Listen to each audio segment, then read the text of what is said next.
to ginagawa sa akin, Inigo? Because for some reason, I feel responsible na walang ka ng trabaho dahil akala nila dito ka nagtatrabaho.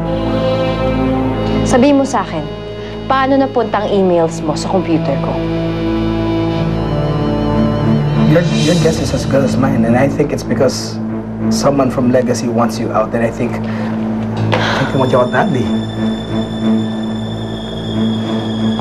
Diana, let's be practical. Sama nangyari, sinang-sira yung reputasyon mo. And I don't think any reputable company is gonna want to hire you or even want to be near you. Take my offer.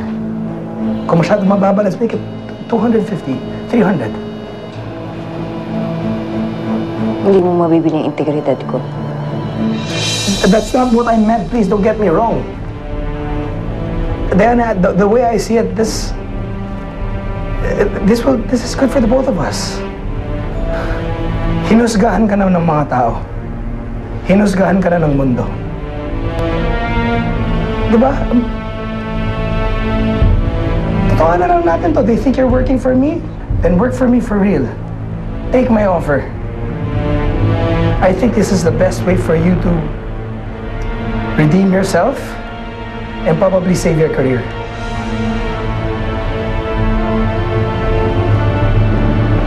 I'm sorry, pero hindi ko matatanggap ang alok mo.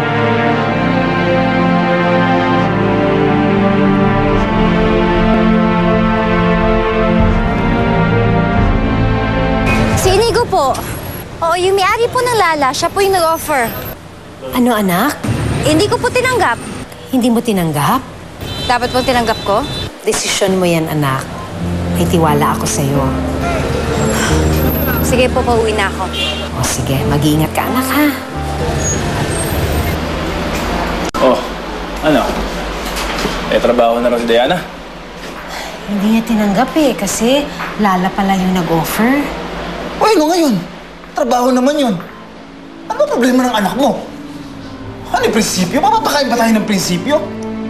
Lucio, pabayaan na lang natin siya sa desisyon niya. Buhay naman niya yun eh. Kaya hindi siya umaasenso. Huwag pa siya sa anak mo. Gumagamit ng utak.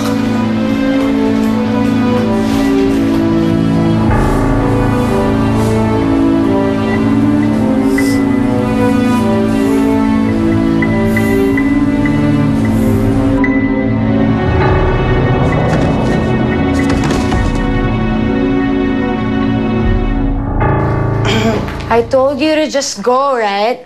Okay, kung ayaw mo pang uwi, di wag.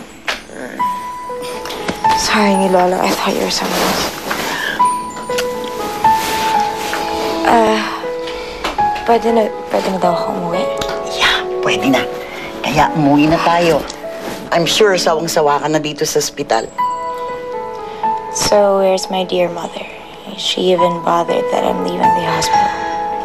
May nasikaso lang sa opisina. At I think may board meeting sila ngayon. By the way, I brought you clothes. Since I'm not sure kung anong gusto mong suotin, nagdala ako ng marami. Kaya, pwesto mo na to. Did I do good? Yes.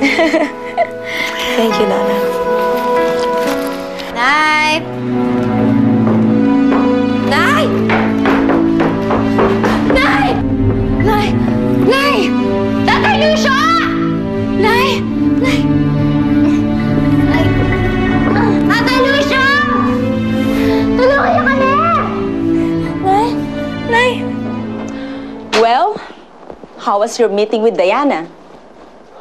I'm guessing she didn't take your offer. Sayang, andito na yung contract niya.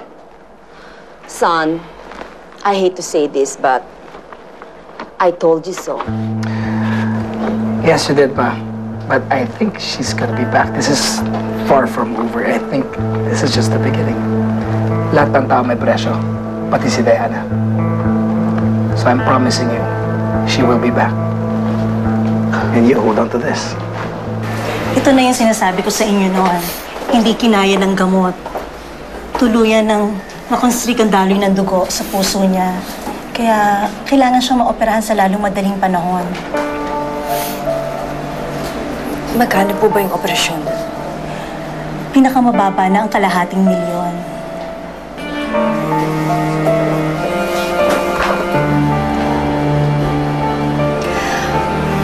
Wala po akong trabaho. Wala ka bang health insurance? Diana, siguro pwede mo ilapit yung kondisyon ng nanay mo sa mga charity na pwedeng tumulong. Kailangan nating maisagawa ang operasyon sa lalong madaling panahon. Sige po, gagawa po ko na paraan.